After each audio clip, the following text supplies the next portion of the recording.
Assalamu alaikum, welcome to the show. I'm Taimour Shamil. Today we are going to discuss three top news stories. The first is that dharna has been called off by the protesters. Tehreek-e-Labbaik Ya Rasulullah was a party which orchestrated their dharna at Faizabad. It has been called off now. There is much criticism on the whole matter that government accepted all the points of Tehreek-e-Labbaik, and also that this has questioned the government's, let's say, stance on the issue that why the force wasn't used, or if the force was used, why the force was used. This is a very, I would say, confusing issue at the moment. But the good thing is that the dharna has been called off, and the people in Twin Cities have been living much peacefully now.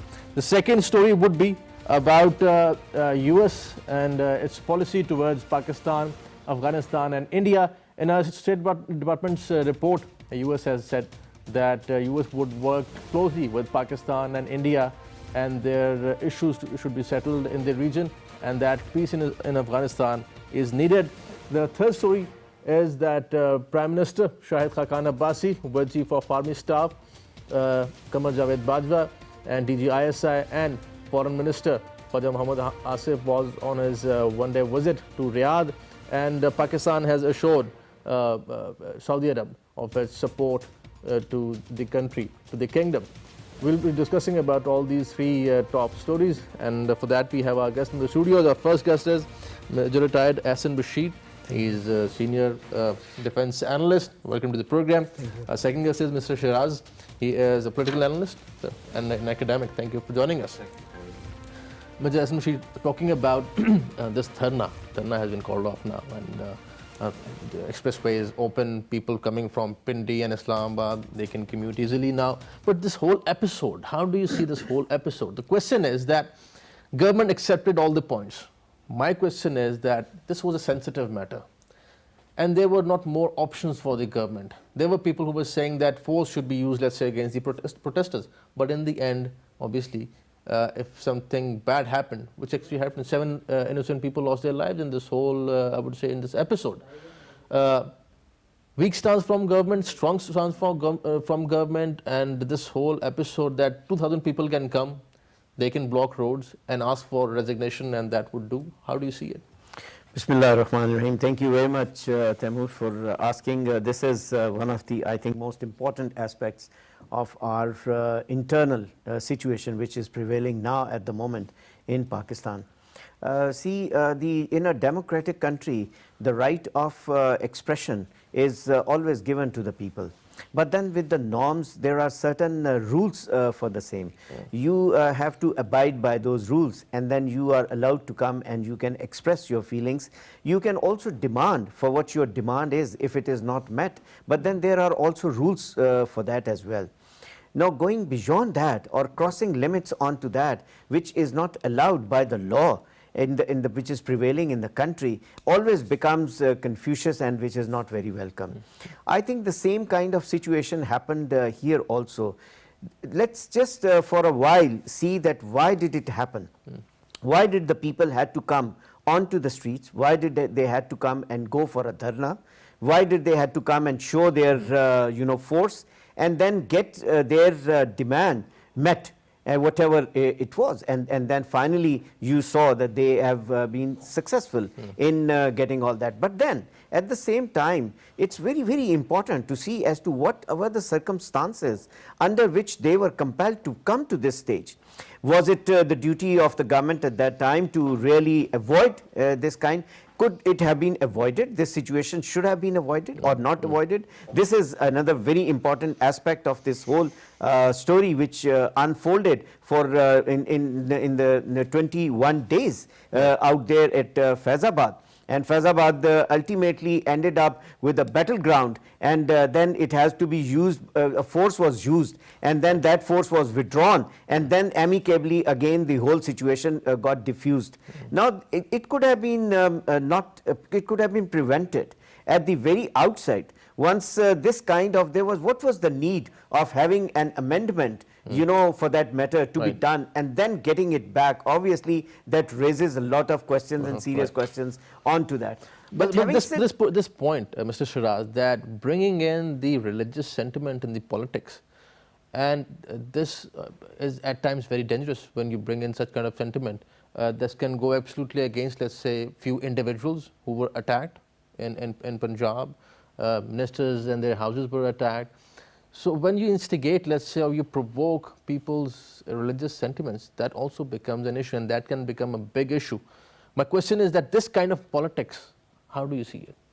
Well, I would say that this kind of politics is not something new in Pakistan. You can trace it back to 1947 and maybe beyond. So that has been part and parcel of the kind of politics being practiced in Pakistan.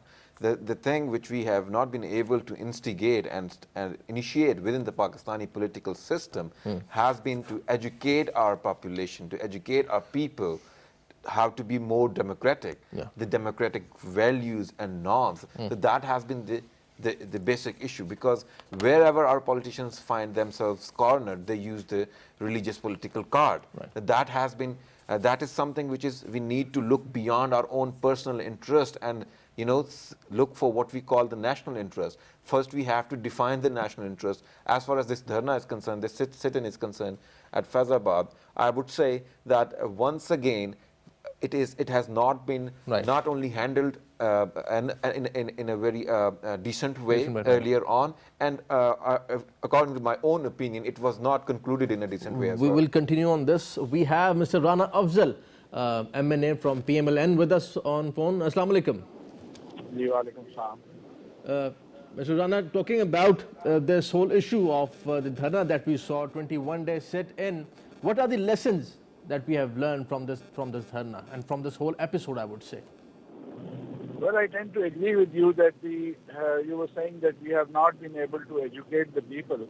I think I would want to go a step forward further, that we have not even been able to educate the leaders. I mean, the leaders of this dharna did not even bother to study the documents and then come up with specific fault finding that this is what we are protesting against. So they were protesting against something that had not happened, and that was the worst part of this whole dharna. And since they had a following and they were religious leaders, so it was a challenge for the government how to handle them. And this is, I think, what this nation needs to know. But then all such happenings also are an education, and at large there is a resentment in the public on how they reacted, and also on how the government could have done better. So, but this was a sensitive issue, and I think what has it has ended, and that one should thank Allah that it is finished. So, what would be the next strategy by PMLN? Would you reach out to other ulamas as well? Because obviously nobody in Islam or the Pindi, or for that matter in Pakistan, wants this kind of episode ever again. What would be PMLN's strategy to tackle with such kind of issues in the future? I think for any government, the strategy would be not to let the sit-ins take place on strategic locations where people get disturbed. And we should come up with defined places where political protests can take place and without causing inconvenience to the citizens. And I think that needs to be enforced, and that should be the strategy of the government. Right, and this whole idea of bringing the religious sentiments in politics, and also that 2,000 people can gather up anywhere and they can ask for a minister's resignation, how do you see it? Actually, it is not that the 2,000 people can gather anywhere. It is when they block the life of common man and disturb the movement of people, that is when it becomes sensitive. And we should come up with very strong laws, and we should also come up with good enforcement that these are the places where people cannot get in to make a sit-in. And there should be no food facilities, and they should not be able to survive there for long. And I think this is what the lesson government has learned, that not only to make sit-ins in such places illegal, but to provide them food and shelter and supply them, also make that illegal so that people cannot sustain to stay on in those places. So now my last question would be, do you think that the matter is settled now? Government has signed on the paper, and also Tehreek leaders have also signed on the paper. Do you think now that the issue is settled, or that PMLN would be conscious in the future as well? And also, what has Tehreek-e-Labbaik learned from this whole episode? Well, I didn't get your question quite right, but what I think is that you are asking what is the future course. I think there are certain commitments made, and the government should honor the commitments made by it. But then this agreement is subject to be challenged by any third party, any party that is vested in having a vested interest in Pakistan, and take it to the court, where I think this matter can be reopened, and the leaders of this dharna could be questioned. But I don't know if anybody from our government has to honor the commitment. Somebody else can definitely take it to the court. Right. Mr. Rana Afzal, thank you for joining us. Your last comments on this news of this dharna that has been called off, and then we'll move to the next point of discussion. What are the lessons for PMLN, and what are the lessons for other political parties and for people, by the way, I would say, that 7 innocent people lost their lives in this whole dharna thing. They were all Muslims. Everybody believes in the finality of the prophethood and everything else. But bringing this sentiment to politics is going to be alarming, don't you think so? Well, Taimour, just see that a country with 95% of its population as a Muslim population, and it's a Muslim, majority country. Such like things which are related to its religion and very sensitive and religion things should not be brought onto the streets to be to decide. There are always places and rules for other political options as well. Political options. As Mr. Rana, who is the PMLN representative also, he says that they have learnt a lot out of this. It could have been avoided. And the responsibility lies on the government that why there was a requirement of having an amendment at that time being made in the first place. So that is a very big lesson which is learned, that you need to do your homework first. You need to know the actual pulse of the country as well. Now, to my mind, it also maybe it's a little step ahead that I say that probably then that means that the leaders won't know the pulse of the country, the people of the country, what do they really want, and that should be sufficient enough. Like anyone coming and then sieging a place, Islamabad for that matter, and making the life of twin cities miserable. And every now and then this has become basically habit or norm, I would say. Yes, this has become a fashion now, that come and have a control of Murray Road, and then close Faizabad and the expressway, and that's it, and you have seized. It's an international city. Nobody should be allowed at the first place to have such kind of, there should be a law.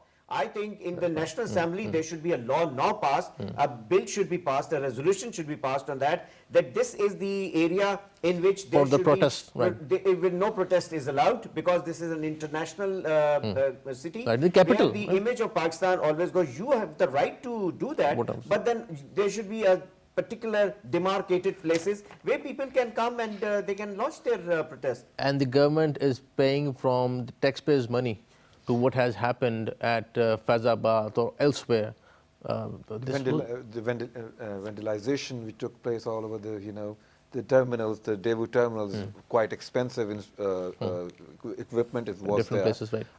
I think, as Essence of mentioning, burning people's car, burning motorcycles, burning many other places. Yes, laws are there, but the problem then again is with the implementation of law. There has been a wide grey area when it comes to implementation. So sensitivity of the issue is also a big problem. But if you take action, let's say against these people, they would say that we were the Muslims and they have been attacked. Assert itself, because it's the responsibility of the state to define. We have been lacking in that since I don't know how long, and that has costed us in flesh and blood. So that is more important. State should come on the front foot and define what is right and what is wrong. Right. Because by that way, that's what we have been seeing and witnessing. You know, people, a group of people will try to have their own definition. In this way, we'll divide the country into millions of pieces. So that needs to be stopped. I think Sheraz has made a very important point here that, it's not whimsical. People need to understand that. You know, it should not be left like that. If there should be no vacuum in, there's such equipment which is lost out of the taxpayer money, which is mine and yours. Sir, and Rule of law, also rule this of law has to episode, prevail. this episode also teaches us about that we need more tolerance in our culture, One in our thing, society. obviously We need tolerance more is very education, important, yes. even about religion for that matter. Absolutely. People need to know more about. Unfortunate thing is, Taimour, the unfortunate thing is that the only lesson we have learned from history is no lesson. We haven't learned anything from our history. This is not the first thing taking place in Islamabad. There have been so many instances where different political parties have been trying their muscle. But this suggestion that nobody should be allowed to block, let's say, roads or they should gather anywhere else. There should be a, let's say, defined area where they should go for the protest Then again, and they can do that. there comes the part of implementation. When it comes to implementation, everybody needs to be on the same page. And unfortunately, that has not been the case. Everybody has been trying to score their To own exploit points. politically this whole issue. Different parties have been doing that. Exactly. Right. Different parties and different parties. I think the general public has lost their confidence also on these departments and the governments, those who are coming, they are not delivering. And this is important. National action plan still, if it's a debatable thing, are we really implementing it or not still? It's not being implemented. So implementation of the law which is existing is very, very important. And that onus of responsibility directly lies on the sitting government. Right. Now, moving to the next story, and the news story, and that is that U.S. State Department has come up with a report, and also they say that U.S. would be working in future with India and Pakistan to collaborate in the region and also specifically collaborate in Afghanistan. Now, my question is that I think, do you think that policy shifts have taken place in the region? U.S. is getting closer to India. That is what the perception is inside Pakistan at least, or in the region for that matter. India doesn't want to become part of OBOR, of CPEC either, and also they have their different designs in Afghanistan. U.S. trying to bring India and Pakistan closer. How do you see it? Well, I don't know how far that can go. At the moment, the first part of your question is obviously regarding U.S.-India relations. Obviously, they are now moving toward a strategic, more in deep strategic partnership.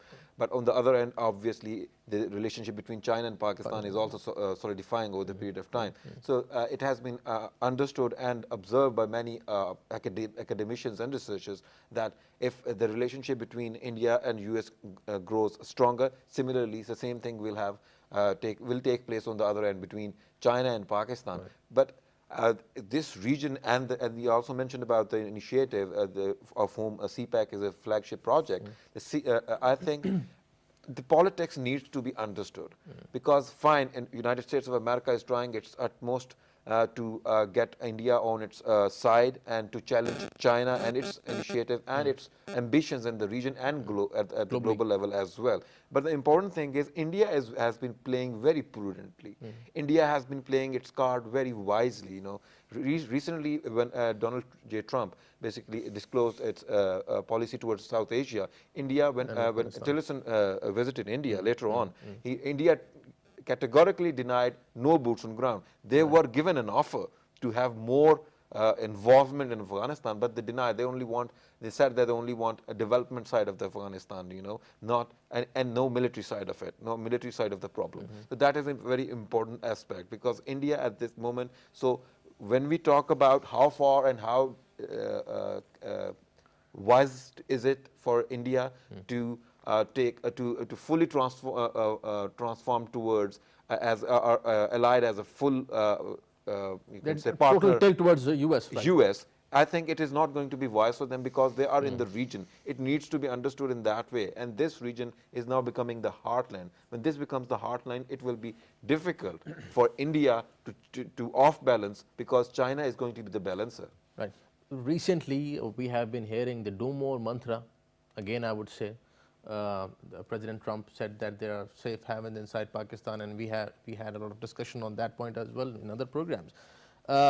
Safe havens in Afghanistan or safe havens in Pakistan, the same rhetoric of the blame rhetoric is there, and also that US is bringing in India and handing over Afghanistan actually to India, and India would be running the matters in Afghanistan. They have been also collaborating with the NDS and other organizations, and also Pakistani officials are on record saying that TTP and Jamaat-ul-Ahrar, these terrorist organizations, are supported by India and their intelligence agency RAW.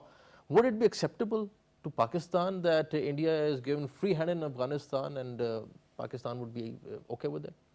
Well, first thing is, Taimour, that Pakistan should not be happy, and Pakistan will not be happy, because India has got nothing to do in Afghanistan outrightly, for the first thing. That we need to be understood. America is trying to pitch India and is trying to make India a stronger India in this region, as Sheraz has said earlier. They're trying to make India a check against the growing economic power in this region, and ultimately ruling the economy of the world, for which Americans are quite perturbed and quite disturbed on that, and that is China.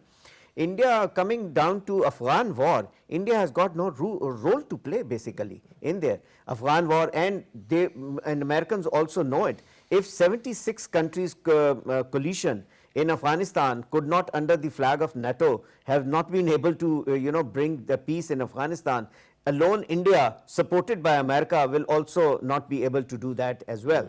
So that makes the things very, very clear that India has got no role basically to play. Having said this, definitely that Pakistan also does not want India to have a role in Afghanistan to play, because then that will be only centric. India's role would be centric against Pakistan only in Afghanistan, to destabilize the situation, for which Pakistan is trying hard to bring peace in Afghanistan. Their only aim would be to not to do that, not to let that to happen. Right. And then not to let that happen also by having 18 consulates all along the border as places for conspiring against Pakistan, inside Pakistan, and making the situation in Pakistan very difficult for Pakistan, and particularly at this time, once China-Pakistan economic corridor is out there, and they don't want to be part of that, though they want, I am sure that the Indians want that they should also be part of this trading procedure process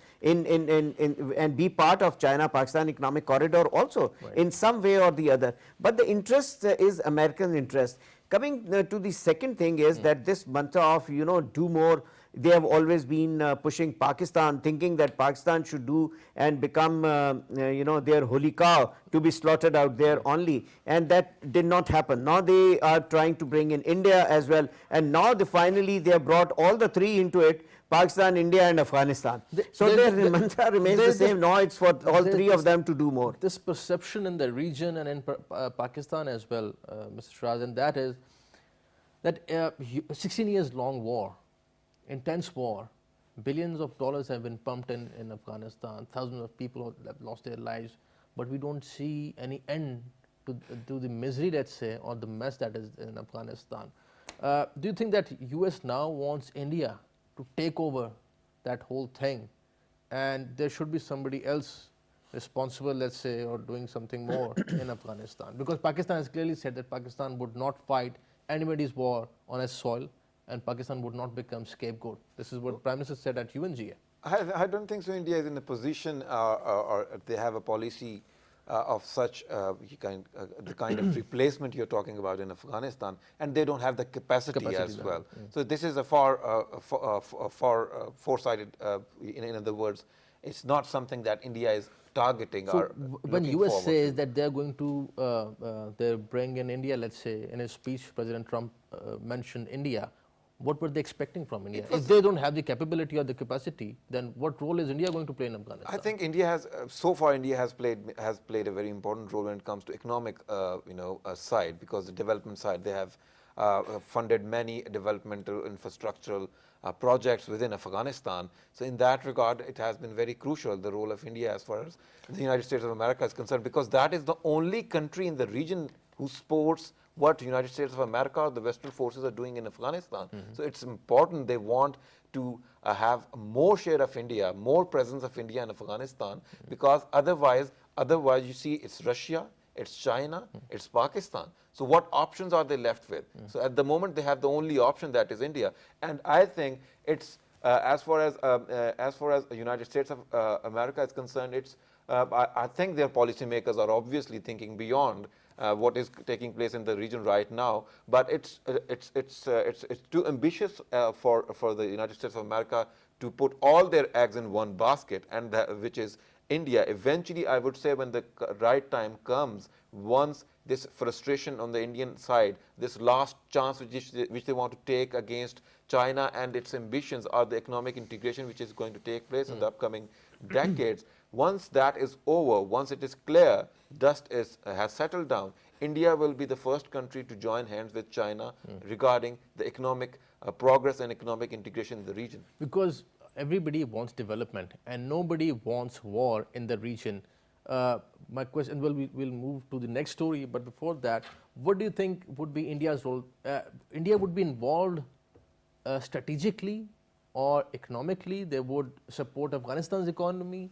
Is India itself in a position to, let's say, support economically Afghanistan? It's playing a role of an irritant if in let's say the US region. has given up the nation building in Afghanistan, do you think that India can take over nation building? Then again, Because the they have 21st also century, 21st century, the politics has evolved. This has been said so many times. The politics has evolved. It's now the regional big countries who are going to take interest with full commitment in their own regional problems. That is the only way forward. India, China, Russia and Pakistan, all these four countries, and Iran I would say as well, all these 4 to 5 countries will take interest to resolve this problem in Afghanistan. Otherwise, United States of America, it is not as important for United States of America. It's easier and more interest worthy for them to exploit the situation in Afghanistan. But would China, Pakistan, Iran, Russia for that matter, these have been the big players in Afghanistan for the last, I would say, 40 years, or maybe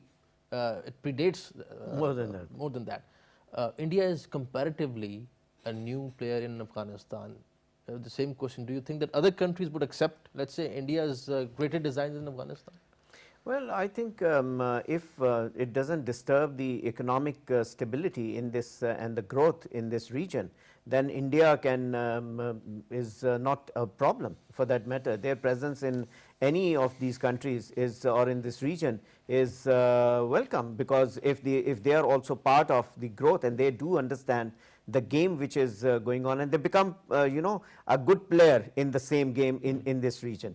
But if they want to stand out, and if they are trying to play someone else's game in this region, then obviously the others are also likely to block its way and would like their way to go forward. And that will not be allowed in Afghanistan for sure, by Russia, by Pakistan, by China for that matter, to give that free hand to India in that way, to conspire against all these on the tick of one superpower, which is not even a permanent member in here. They had just come in here, they would go any time, and they want basically to go away from here also. The permanent borders in this region are shared by all these. Iran is sharing, Russia is sharing, China is sharing, Pakistan is sharing, India is sharing. So the permanent border sharing countries are much more valuable to each other rather than anyone imported from outside. Right. One last thing.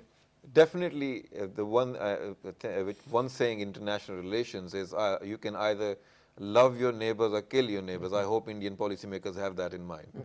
Right, interesting. We'll continue our discussion, and the next top story is that Prime Minister Shahid Khaqan Abbasi, along with Chief of Army Staff General Bajwa, DGISI and Pakistan's Foreign Minister Khwaja Asif, was on his one-day visit to Riyadh. This was an important visit, and Pakistan has assured Riyadh of its unconditional support to the kingdom. We'll discuss about this news after this break. Stay with us.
Welcome back. Prime Minister Shahid Khan Abbasi, Chief of Army Staff, DGISI and Pakistan's Foreign Minister were on their one-day visit to Saudi Arab, Riyadh. They met the Crown Prince and also King Salman. This was an important meeting, and Pakistan and Saudi Arabia have very good and close relations.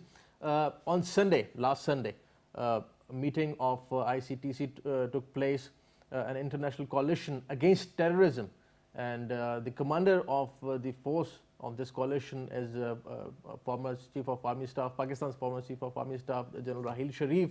So Pakistan has a very key role to play in the regional politics and in Saudi Arab as well. Pakistan's support to Saudi Arab, what would it mean to Saudi Arab and also to the region? A couple of weeks back, Chief of Army Staff also visited Iran. So this whole new development is something new and very interesting. Mr. Ahson Bashir, talking about this new development, as I said, Prime Minister and other officials were on their one-day visit to Riyadh, and matters were discussed. Coalition, that force, its inaugural ceremony took place on Sunday. Pakistan's role in the Middle East, let's say, and its relation with Saudi Arab, how do you see it? Well, this is very important, and Pakistan has got very old relations with Saudi Arabia and, for that matter, the rest of the countries in Middle East and UAE, because Pakistan has always been seeking support from them. And also at the same time, it has been reciprocal that they have also been seeking support from Pakistan. The same is happening now, that the trust has been shown on each other, under which the Pakistani high entourage has visited at this crucial time, and it was well timely affair that they have gone in there. The situation in this region is taking a lot of turn, and obviously Saudi Arabia and UAE in Middle East, which is a Muslim bloc, is needs to be understood at that time. They want to show their strength again, and the coalition, which is of 47 countries out there, is again there, and the inaugural session, which is again very interesting, that it is headed by the ex-Chief of Army Staff, also Raheel Sharif, who is there. And now the present chief also is gone and visiting all that. So that shows that the kind of trust which Saudi Arabia and all these countries, which they look towards Pakistan. So Pakistan stands very much taller, I think, in the world, as for that matter, where it is being seen from that angle. And the trust, I think, it is from both ends. And the countries, those who have are participating in this, also would bring a very long war, which has been fought, between the Muslim Brotherhood. Right. And that Muslim Brotherhood is really required at this time, because may it be Asia, Europe, or Middle East, or wherever, Right. it's the Muslim bloc which is always, under a turmoil now. For a very long time we have seen that. This is going to bring a sigh of relief, this kind of actions which are being taken, and I think this the strength is being drawn by the Pakistanis also, which they have committed out there, that they will be always there, available to the Saudi kingdom for their anything they need from Pakistan. So this coalition, Mr. Sheraz, is against primarily terrorism, and mostly most of the Muslim countries have been targeted by the terrorist organizations, and I would say most notorious terrorist organizations, TTP, Jamaatul Ahrar, Al-Qaeda, Daesh for that matter has been very active in Syria and Iraq, though they are not in this group, but still Daesh is a big threat to all the Muslim countries. How do you think that Pakistan and Saudi Arab can address this issue of terrorism? Well, I would say that it goes beyond that, just not terrorism. Countries supporting terrorism as well. You mentioned about the recent visit of Pakistani Chief of Army Staff to Iran. That may include some kind of assurances on Pakistan part to Iran that no action will be taken or no policy should be made in that which is in some way antagonizes Iranian state. So that should also be kept in mind. So Pakistan's role in this coalition, although very important and significant, and is going to be of technical in nature. I would rule out the fact that Pakistan will fully participate in the coalition by sending its own troops and obviously taking a very active role in the coalition, because at the moment the most important thing is, if yes we want to resolve the issue of terrorism, we should take all the parties on board, including Iran, and then reduce the involvement of the external forces, because recently one of the major countries in Middle East have signed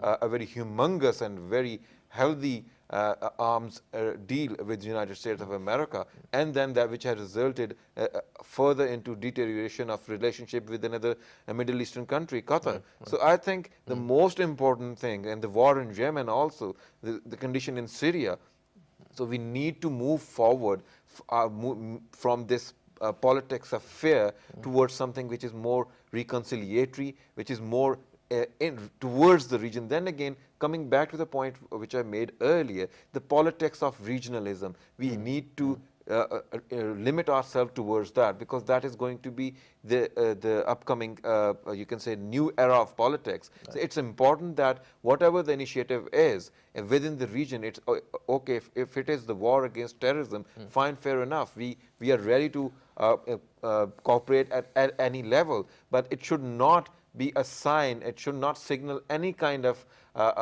policy or any kind of action that antagonizes any of our neighbors. You know, that is going to be very important. Pakistan needs to play a very delicate, and obviously we have very good friendships with Saudi Arabia, brotherly relations with them, long-term relations, but we also have to keep in mind our own national interest, and especially one more point over here, the role of China then again is going to be also very significant and important. Regional dynamics are changing, certainly. Alliances are changing. Pakistan's approach towards Iran and Saudi Arab, how do you see it?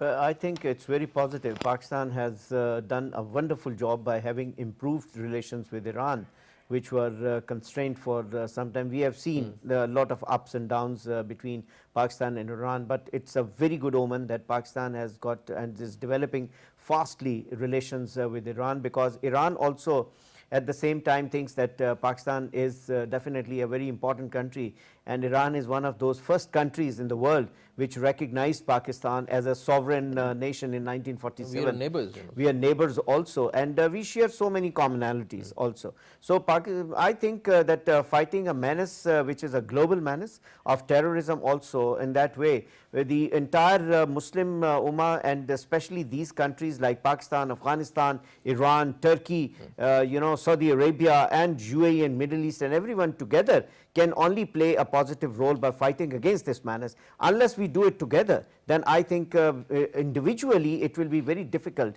to handle it. Mr. Sheraz, how important do you think it is for the Muslim countries and this coalition force to understand the nature of terrorism, and also that who are the, let's say, organizations that have been backing these terrorist organizations? There are internal threats and external threats as well. I'm talking about the Muslim countries. Internal threat is extremism. Though we would be fighting terrorism, but extremism is the first step, and then comes the terrorism. That's the backbone of the issue, extremism. Rest of it is political issue, you know. Rest of it is basically because of the external forces playing within the region. So that is important. From where this issue started, you know, you have to go back in history and look for it. And it was basically involvement of the external forces within the region. That kick-started the kind of, you can say, response which we have seen, the violent response over the years. So that's important. Nobody has been able to define terrorism as such. But the important thing is, if we are able to identify the nature of the problem that is political, I think it's more easy for us to address it. Otherwise, terrorism will never end, because that's the issue with terrorism. It's a kind of cancer. You create one policy, one strategy against it, it will strike you somewhere else in a new form. So you have to understand the nature of the problem. Once you understood the nature, I think it gives you more tool to deal with the problem. So there is a last comment, and then we'll wind up. There is short-term solution and long-term solution. Short-term solution would be to use force, let's say, against the terrorists. But the long-term solution would be to educate the masses in the Muslim world, and also that states should perform they should perform in the area of good governance, give people what they want, fulfill their basic needs and educate them if we want to fight extremism. Do you agree with this? I agree, but at the same time I would say that we need to see that what is the permanent solution to the problem. May it be, if it is there can be a combination of short-term and long-term solutions, but it has to be permanent. Right. Gentlemen, thank you for joining us. Mr. Ahson Bashir, pleasure having on the program. Mr. Sheraz, thank you for your time. That's all from today. Thank you for watching today's program. See you next time. Khuda Hafiz.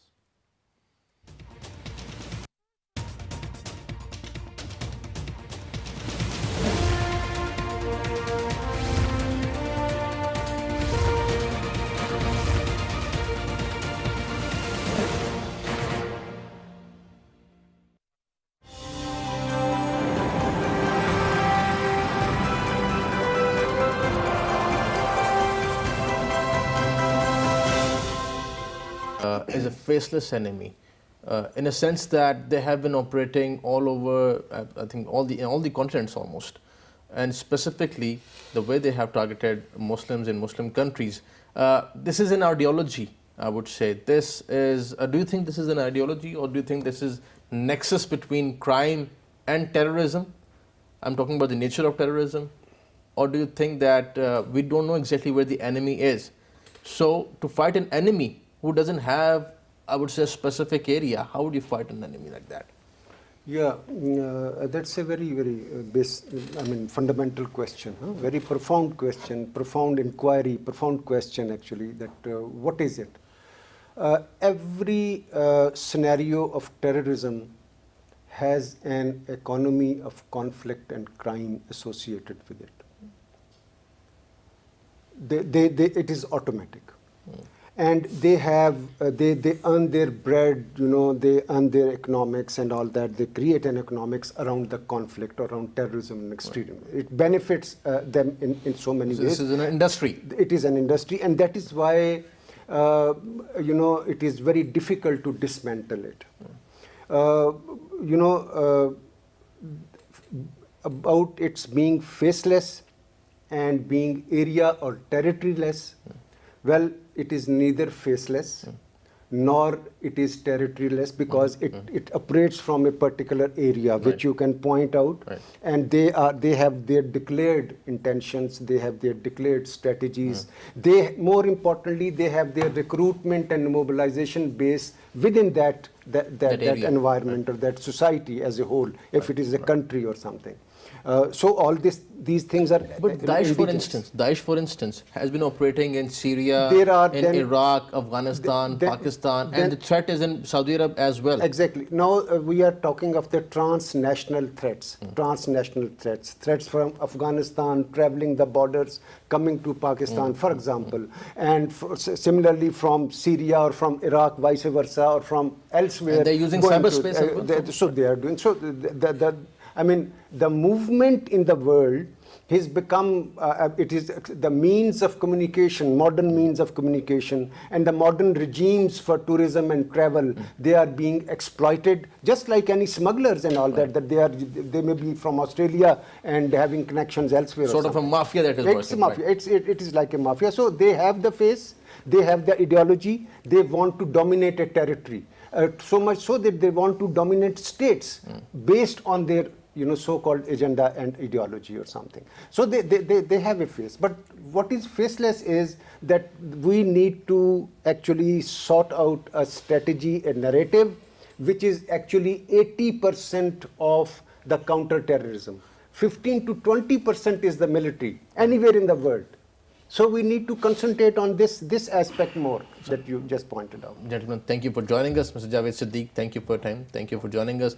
Senator Dilawar Abbas, thank you for your time. Thank you for joining us. Mr. Ghulam Mujaddid, pleasure having you on the program. Thank you for joining us. That's all from today. See you next time in next program. Thank you for watching today's program. Khuda Hafiz.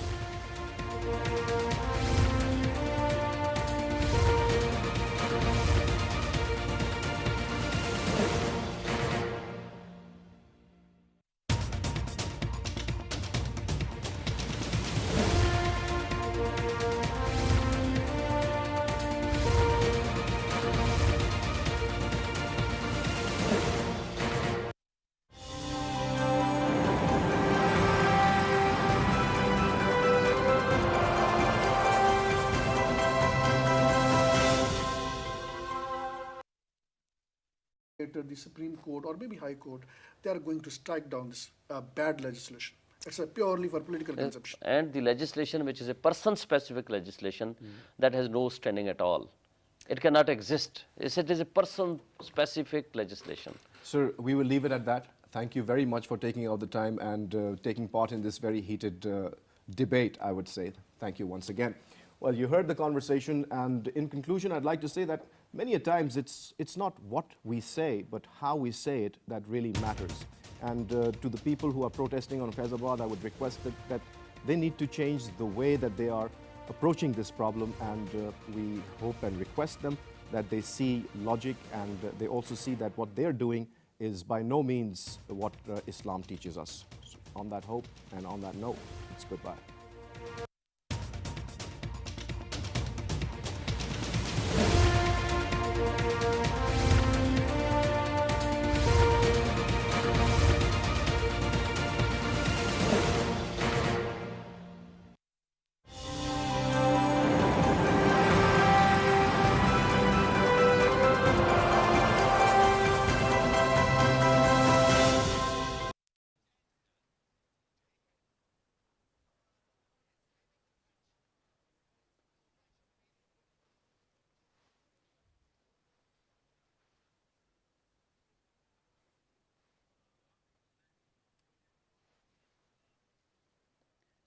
Now, this is breaking news here at PTV World. The 9th D8 summit has begun in Istanbul. These are the 8 developing countries, which include Pakistan, Turkey, Iran, Nigeria, Malaysia, Egypt. Indonesia is also there amongst these 8 developing countries. The Pakistani side is being represented by the Prime Minister, Shahid Khaqan Abbasi, alongside the Foreign Minister of Pakistan, which is Khwaja Mohammad Asif. And these are the 8 developing countries who have their 9th summit underway in Istanbul. Now, the total market volume of these 8 developing countries combined stands at $8 billion.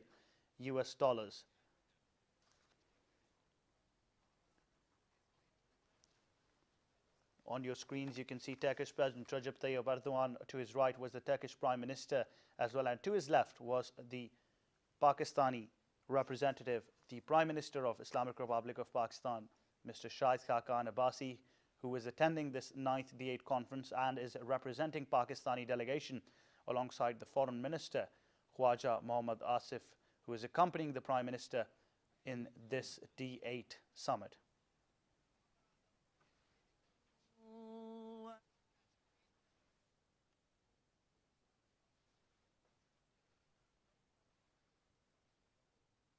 واذكروا نعمة الله عليكم إذ كنتم أعداء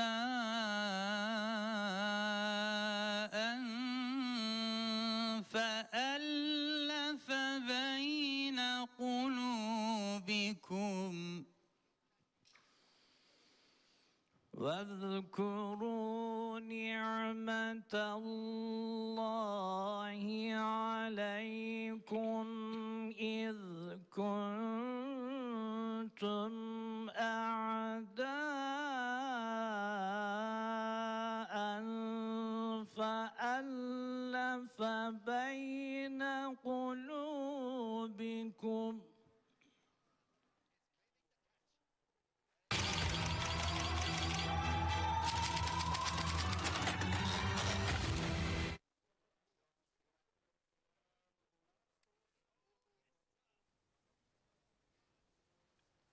Now, the 9th D8 summit in Istanbul is underway. Prime Minister Shahid Khaqan Abbasi alongside Foreign Minister of Pakistan, Khwaja Mohammad Asif. का हसूल खुसूसन headquarter staff और field commands की बेलौस और अनथक मेहनत का मरहून मिन्नत था, जिसके लिए मैं तमाम रैंक्स और नेवी सिविलियंस का शुक्रिया अदा करता हूँ। आपके बुलंद हौसले और आला कारकर्दगी मेरे लिए हमेशा बाइस फ़ख्र रहे हैं। दिफ़ाए पाकिस्तान के मुक़द्दस फ़रीज़े के लिए हमेशा मुस्तैद और अपनी जानों का नजराना पेश करने वाले सरफरोशों पर मुझे और पूरी कौम को फ़ख्र है। ख़वातीन व हज़रात, पाकिस्तान नेवी के इस मनसब से सुबकदोश होते हुए मुझे फ़ख्र है कि मेरी ज़िंदगी का हासिल ये बेहतरीन और शानदार सर्विस रही। मैं हुकूमत पाकिस्तान का इस एतमाद पर और अपने फ़राइज़ की अदायगी में भरपूर ताउन पर शुक्रिया अदा करता हूँ। अपनी ज़िम्मेदारियों की अदायगी में मैं पाकिस्तान आर्मी और पाकिस्तान एयर फोर्स की क़यादत और तमाम अफराद का भी शुक्रगुज़ार हूँ, जिनकी तरफ से पाकिस्तान नेवी को मुकम्मल हिमायत